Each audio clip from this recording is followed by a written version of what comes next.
हमने अक्सर सुना है that we need to become a value investor अगर स्टॉक मार्केट में ढेर सारा अगर हमें पैसा बनाना है। पर अनफॉर्चुनेटली हम में से काफ़ी सारे लोग वैल्यू इन्वेस्टिंग का अर्थ ही नहीं समझते कि रियल में वैल्यू इन्वेस्टिंग का मीनिंग क्या होता है। तो मैंने सोचा क्यों ना आज इसी विषय पर एक वीडियो बनाया जाए जहां पर मैं आपको समझाने की कोशिश करूं सिंपलिसिटी के साथ कि यार ये वैल्यू इन्वेस्टिंग होता क्या है और आपको इनमें किन चीज़ों का ध्यान रखना चाहिए। सो पहले तो इस चीज़ को समझने की कोशिश करते हैं कि ये जो वर्ड है वैल्यू इन्वेस्टिंग इतना पॉपुलर क्यों हुआ।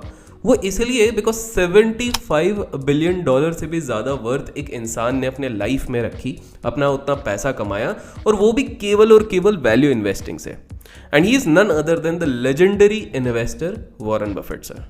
अब क्या ये वैल्यू इन्वेस्टिंग का कंसेप्ट इन्हें खुद से समझ में आया, इन्हें खुद ने इनोवेट किया या फिर कहीं और से इन्होंने सीखा और उसके बाद इनके प्रिंसिपल्स को उन्होंने एग्जीक्यूट किया। तो इन्हें ये समझ में आया था 1950s के एक कॉलेज प्रोफेसर द्वारा, जिन्हें फादर ऑफ वैल्यू इन्वेस्टिंग भी कहते हैं। वो कोलंबिया बिजनेस स्कूल में पढ़ाते थे, वहाँ के काफ़ी सारे स्टूडेंट्स को हेल्प करते थे for their post graduation. And he is none other than the legendary Benjamin Graham. इस चीज़ से मैं एक मैसेज यूथ को भी देना चाहूँगा कि अक्सर आजकल मैं देखता हूँ काफ़ी सारे फोरम्स पे, काफ़ी सारे सोशल मीडिया पे काफ़ी सारे यंगर जनरेशन के लोग कमेंट करते हैं अपने कॉलेज के टीचर एंड प्रोफेसर्स को लेके कि यार अगर इन्हें इतना आता तो ये आज टीचर नहीं होते, ये मल्टी मिलियनर होते, मल्टी बिलियनर होते। पर आप खुद देख लीजिए कि एक गुरु की अहमियत क्या होती है। एक अच्छे गुरु, एक अच्छे प्रोफेसर की अहमियत से ही बेंजामिन ग्राहम जो थे, अगर बेंजामिन ग्राहम नहीं होते तो शायद आज Warren Buffett sir the Warren Buffett नहीं होते। तो हम किसी को भी हमें इस तरह से कॉलेज के स्पेसिफिकली टीचर्स एंड प्रोफेसर्स को क्रिटिसाइज नहीं करना चाहिए, बिकॉज उनके कारण हमारे अंदर बहुत ज़्यादा वैल्यू ऐड होती है। सो वॉरेन बफेट सर ने वैल्यू इन्वेस्टिंग सीखी 2 बुक्स पढ़ के। वो कौन सी किताब थी? एक थी सिक्योरिटी एनालिसिस और दूसरी थी the intelligent investor. Intelligent investor को हम ऑलरेडी अपने चैनल पर पहले कवर कर चुके हैं। अगर आपने अभी तक उस वीडियो को नहीं देखा तो लिंक मैं डिस्क्रिप्शन में डाल दूंगा, जहां से आप उसको चेकआउट कर सकते हो। इन 2 किताब को पढ़कर बफेट सर ने एक क्रक्स समझा, इस पूरे वैल्यू इन्वेस्टिंग के क्रक्स को समझा।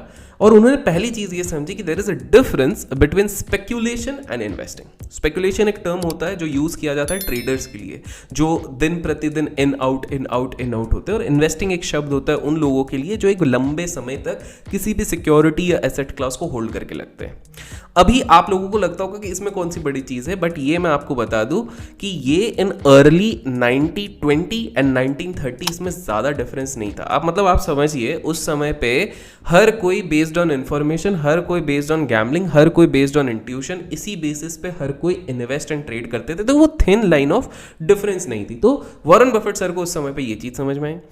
बेंजामिन जी का मानना है कि गेसिंग करना, हर समय पे गेस करना कि कौन सा स्टॉक कैसे जाएगा, क्या जाएगा, या फिर प्रिडिक्ट करना, उससे बेटर होता है कि आप प्रॉपर रिसर्च करके उस चीज़ को आइडेंटिफाई करो। और वहीं पर उन्होंने वैल्यू इन्वेस्टिंग पे काम करना शुरू किया।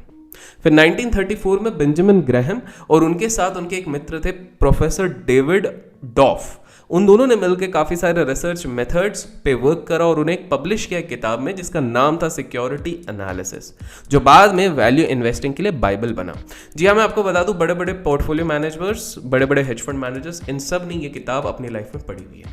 पर अब हम समझने की कोशिश करेंगे कि वो कौन से कोर प्रिंसिपल्स हैं, कोर कंसेप्ट्स हैं जिनके कारण वैल्यू इन्वेस्टिंग चलती है।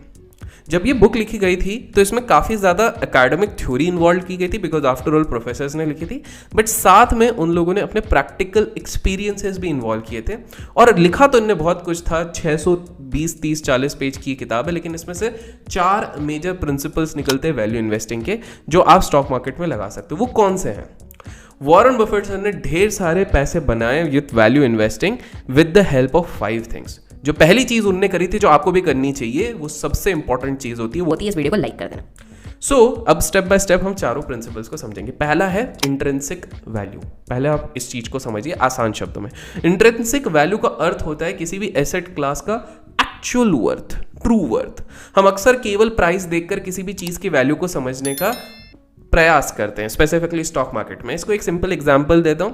एग्जांपल के तौर पे अगर आप कचरे के डिब्बे से कचरा निकालते हो, एक फैंसी पैकेट में उसको पूरा रैप अप कर दो, बिल्कुल शानदार पैकेट में, और उसको 500 रुपये में बेचने की कोशिश कर दो, तो वो कचरा सोना नहीं बन जाता है। कचरा तो कचरा ही रहता है, उसकी वैल्यू नहीं चेंज होती है।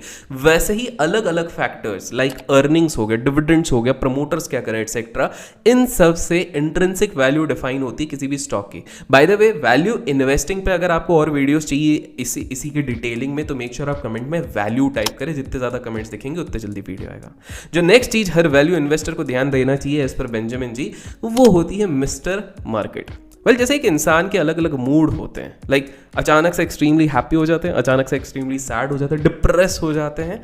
ठीक वैसे ही मिस्टर मार्केट, जो एक मार्केट को एक नया नाम दिया गया है, इसमें भी इसी तरह के पेंडुलम स्विंग्स होते रहते हैं।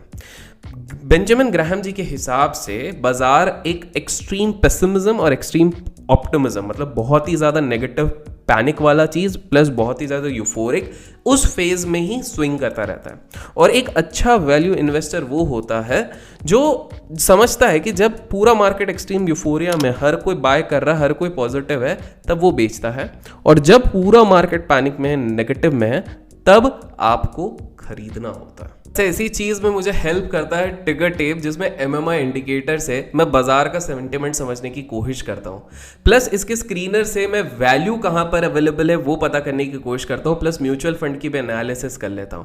वैसे आप भी अगर सेम चीज करना चाहते हो तो डिस्क्रिप्शन में मैंने इसका लिंक दे दिया, मेक श्योर आप इसको चेकआउट जरूर करें। फिर एक और चीज आती है जिसको कहते हैं margin of safety.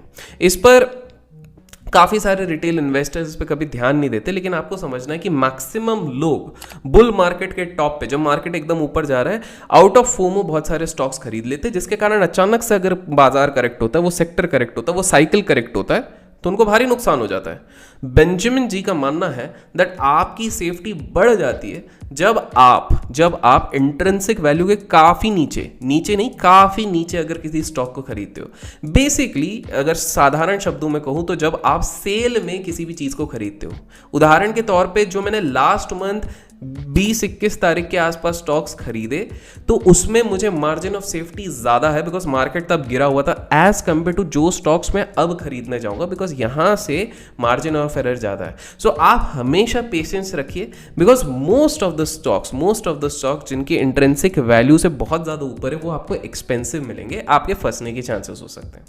Final point जो बेंजामिन जी बात करते हैं, वो बात करते हैं अबाउट डाइवर्सिफिकेशन।